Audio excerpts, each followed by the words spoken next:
Вкупно 53 луѓе во Македонија се заразени или сомнителни на западно-нилска треска.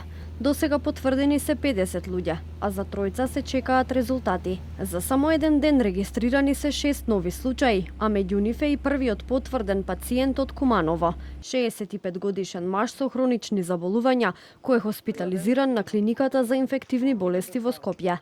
Министерот за здравство Сашо Клековски информираше дека од вкупниот број на заболени, 52 се лекувале на клиниката за инфективни болести во Скопје.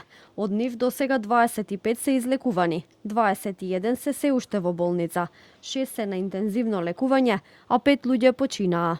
Во однос на новозаболените, освен случајот во Куманово, 5 останати новодиагностицирани пациенти се од Скопскиот регион.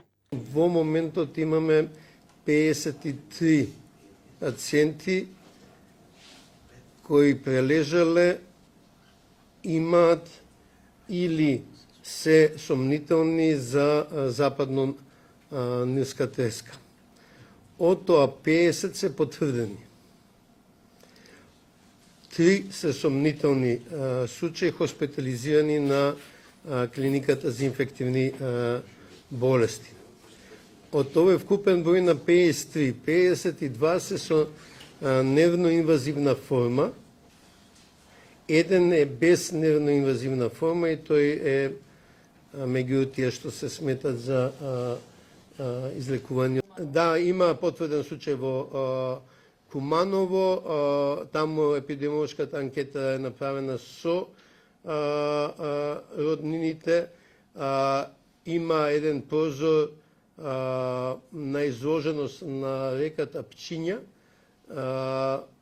само работиме на точно геомапирање каде е тоа. Со цел полесно следење на состојбата со западно-нилската треска, Министерството за здравство отвори веб страница со ризичните подрачја и преземените активности за спречување на западно-нилската треска.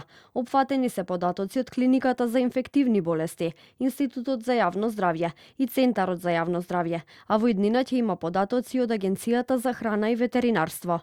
Лоцирани се 34 потенцијални легла на комарци, а бројот на засегнати општини е 9. Поради ширењето на западно-нилската треска во Македонија, повеќе општини извршија вонредни прскања против комарци. Освен авионското прскање, беа направени 6 прскања по индикации во Газибаба на над 400 хектари, второ прскање во Кисела вода, односно подрачјето на Драчево, и вонредни прскања по индикација во Зелениково, Студеничани, Бутел и Ѓорче Петров.